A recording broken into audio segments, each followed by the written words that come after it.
We're in the midst of a huge transformation where our peers, communities, and workplaces are all really melding into one. Welcome to Reimagining Company Culture. My name is Christina Giordano, she, her, and hers, and I'm the Senior Partnerships Manager here at AllVoices.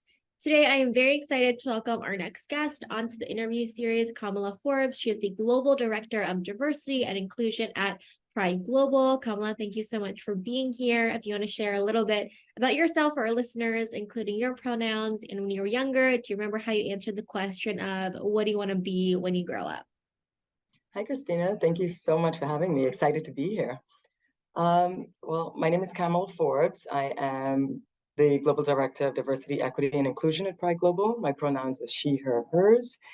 And when I was younger, I remember my dad telling me about a job in engineering, and that you would have to sit down and figure out, for example, if you wanted to build a bridge, how much steel it would take to be in this bridge. And it just sounded really interesting and complex, and it sounded like a male-dominated job. And I think even at that young age, I wanted to be somebody that was going to break barriers and do something that a lot of women didn't do. So as I think back to that, I think of myself as being, that iconic statue now that people come to New York to see, the Fearless girl. I Yeah, think of myself as that fearless girl because I wanted to stand up and do things that typically men would do, even at that young age. I love that answer. I think that is so important. Breaking barriers, setting new standards, being that role model for folks as well. Representation is so important. How has your personal journey really led you in the kind of diversity, equity, and inclusion space, and also specifically at Pride Global as well? Well, funny enough, even though I thought that I wanted to be an engineer at some point when I was younger, I ended up, my first professional job ended up being as a model in the fashion industry. And I think I've traveled a lot, but I ultimately ended up working in New York City. And there's typically a handful of Black models at that time with my agency. Um, I think having that experience, it made me firsthand understand the need for inclusion because there was rarely a time when I would show up on a shoot or at a runway show and be, I would typically be the only Black model there. And so I didn't have that natural cadence of kind of just automatically connecting with people that looked like me or that had the same cultural background that I had. And so it really was, you had to be intentional about, being included. I think that's really what sparked my whole personal journey and led me into this DEI space. And so when I got that opportunity to work with a staffing company, and their goal was to make sure that we were promoting diversity and trying to get more people of any diverse background into companies, and then understanding that further along that there was the inclusion piece of trying to retain and keep them there, that really was the spark for me. And in terms of just connecting with Pride Global, I've been doing the work prior to being here at Pride Global, but being able to come into this company and do it on a more global scale was really, it was really a draw for me. Yeah, globally it's an important conversation, really defining what you mean by inclusion and equity and diversity, and really building spaces where people feel like they belong is definitely part of kind of what's in the title of this interview series as well, for company culture, setting people up for success. With all the changes happening on a daily basis in the workplace, positive company culture is something that folks are really looking for as well, to be challenged, to feel like they can contribute. Do you think that the easiest way to improve upon company culture is really to identify and remove workplace issues? Why or why not? Well, that's pretty hard to do, remove workplace issues, right? I think that's not necessarily the way to go. I think every workplace will have its issues, just like every relationship might have issues. But it's really about how you address those issues that'll be your catalyst to improving company culture. And I guess I like to think of it in terms of a three-step process. And the first process, I like to call it the three A's. The first one is acknowledgement. The second one is acceptance. And the third one is adaptability. And I think if you acknowledge that we all have biases, biases don't make us bad people, but they do impact how we, see each other and we see the world and our actions. And so I think that that's where we get to the second part about acceptance, right? You have to accept that sometimes things might not be what you think they are. Sometimes you do or say things that you may do with a certain intent, but the impact that it has on others is totally different than what you thought it to be. And so if you could accept that what you gave is not how it landed, then you'll be ready to maybe be adaptable. And if you're adaptable and willing to make a change to your behavior so that you are more inclusive once you acknowledge it and you accept it, I think that's really the way you're going to change company culture. Absolutely. And having that understanding of, what is going on in the company culture, just like any other relationships, actively working on that and changing the dynamics as well. Kind of digging in a little bit deeper too into company culture. You identify kind of bias in that performance management space as one of the biases that is good to really mitigate to help build company culture one and also help retain talent and elevate historically underrepresented talent. Can you tell us a little bit more about that framework? Yeah, I really like this one. This is one of the biases I think companies in general really need to focus on. I know, we could look at different biases that might impact, the way that you could attract talent. Um, but I think focusing on this performance management is one that will definitely help you to grow your diverse population. Um, it's really about ridding your systems of these biases. And one way to do this is to ensure that you set goals and they're measured objectively. Because I think oftentimes goals are so subjective and they're measured by opinion and not actual results. So for example, you might be able to say, oh yeah, well, this person, they tried really hard, or, it was outside of their control.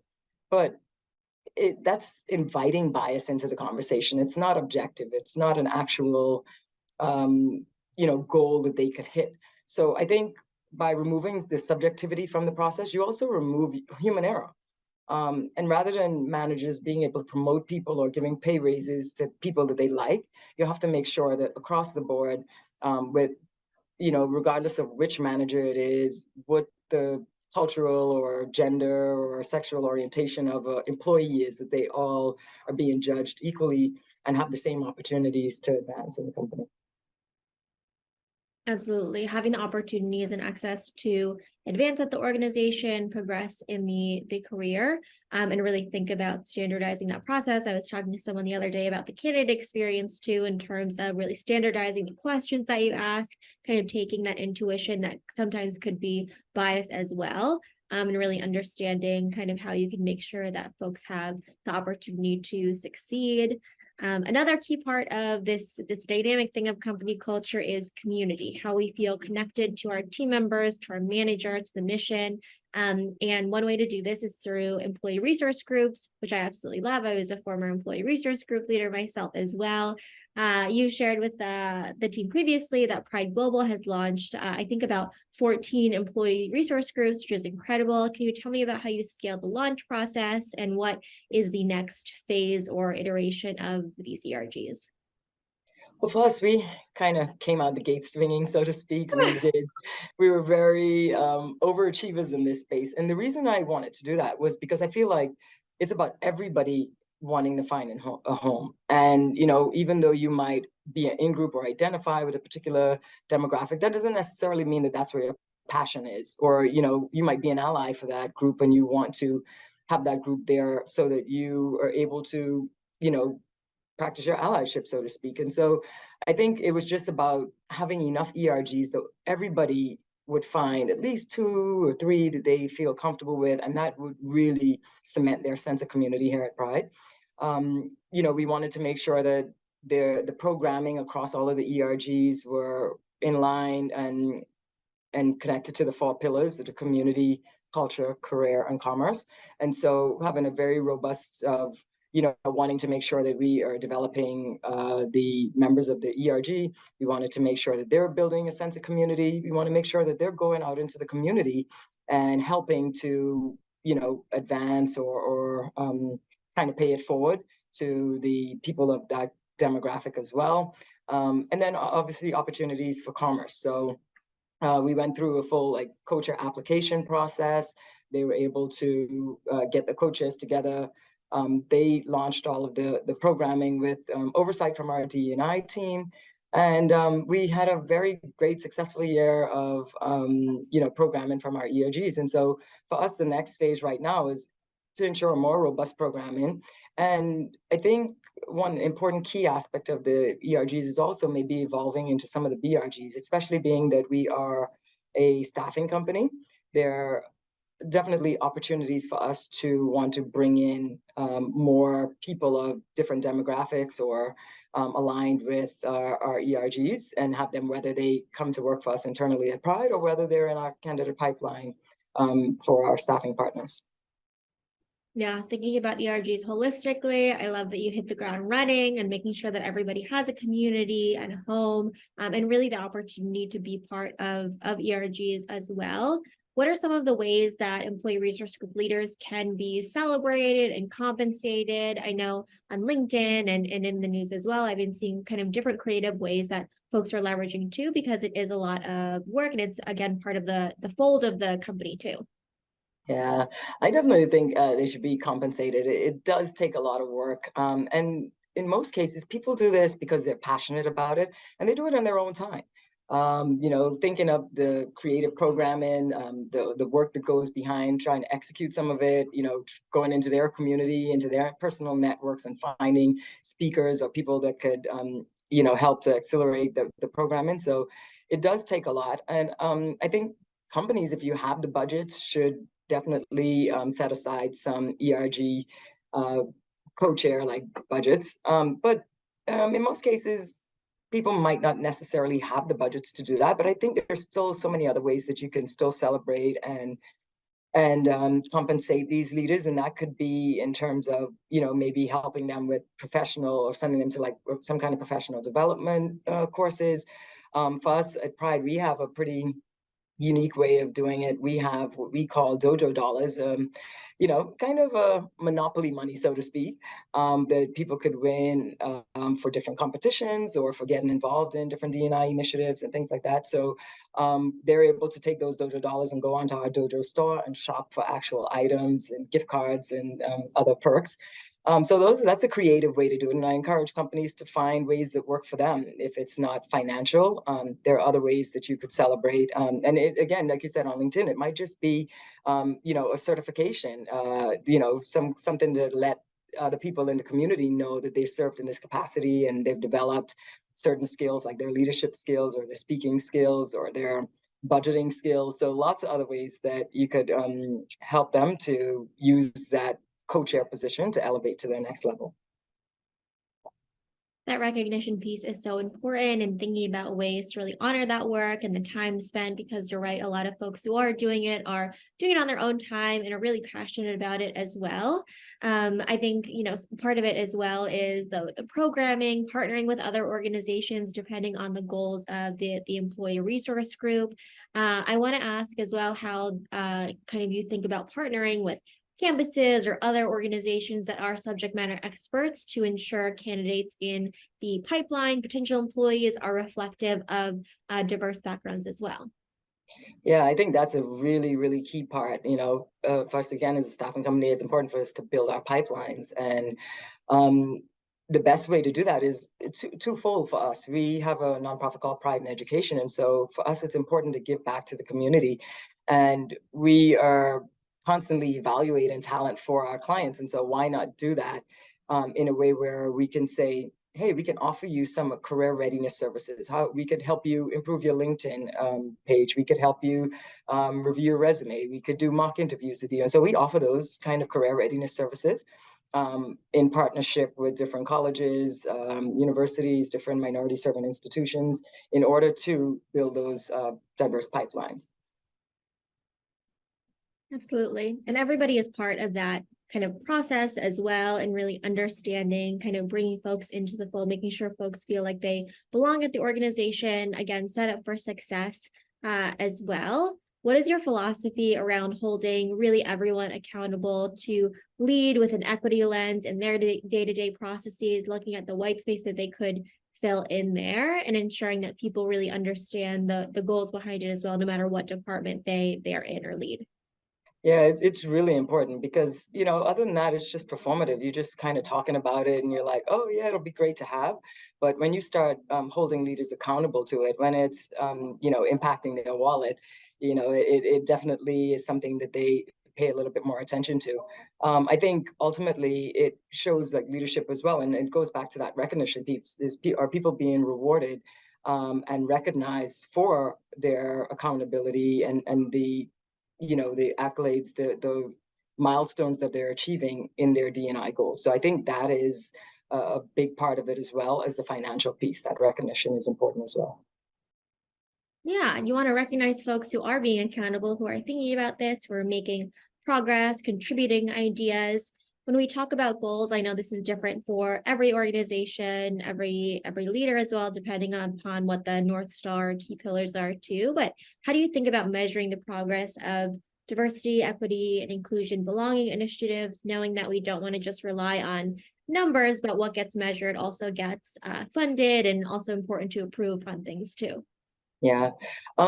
Well, I think there are different ways to look at it. Some of it is quantitative and some of it is qualitative. I mean, we look at something like our ERGs, and you can't really put so much quantitative. There is some parts you could, but some of it is really just about the candidate experience with it. And so for us, it really is about taking small steps. I think you want to measure and celebrate the little things that you can do as well. But for the way that I have laid out a strategy, we have a three-part strategy at Pride that's focused on our workforce, which is making sure that there's the diversity of candidates in our internal employees as well as in our pipelines that we deliver to our candidates. And then we look at the inclusion piece, which we consider our workplace piece, making sure that people feel like they belong.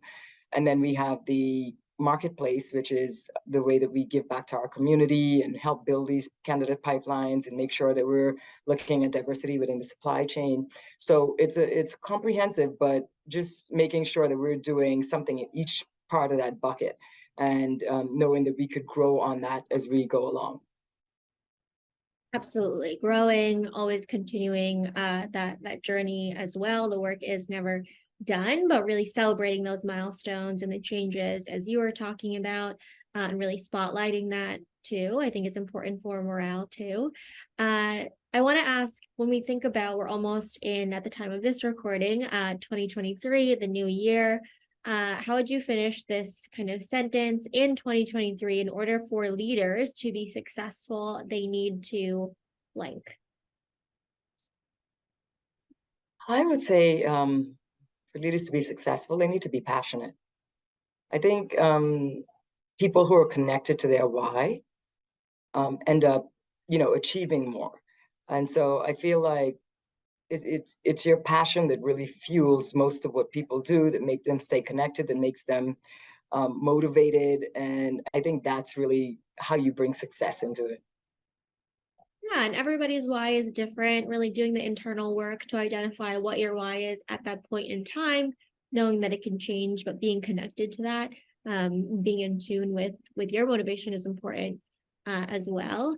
Kamala, is there anything that I didn't specifically ask that you want to share with folks who are listening, or anything you hope people really bring with them in terms of key takeaways from our conversation today? Well, for me, I really think it's about a big part of it is emotional intelligence to me. I think that's really a key that people should focus on in 2023, is to take like Michael Jackson says, I'm looking at the man in the mirror. I really would encourage people to do that. See where you might be lacking, where you could improve, where you could be a little bit more inclusive in your practices in general, whether it's, as a leader, whether it's as an employee, whether it's as a friend. Be an ally to people. Try to find ways that you're intentional about what you're doing in the workplace and in the world in general. I think there's so much happening. There are pandemics, there are, wars going on. There's so much, and all it takes is for people to find one small thing, one small way that they could impact the life of somebody else. And I think that'll make all the difference. So that's what I encourage people to do. Just be emotionally intelligent, be available, be passionate, and see how you could make a difference. Be emotionally intelligent, be passionate, and then take action. I think that is a good call to action to top up our conversation. Thank you so much for being on Reimagining Company Culture this afternoon. I enjoyed our conversation. I did too, Christina. Thank you. Of course. And as a reminder for folks who are listening, at All Voices, we really believe in both employees and employers being seen, heard, and understood, and know it's a requirement for the business to really succeed overall. Have a great rest of your day, everyone.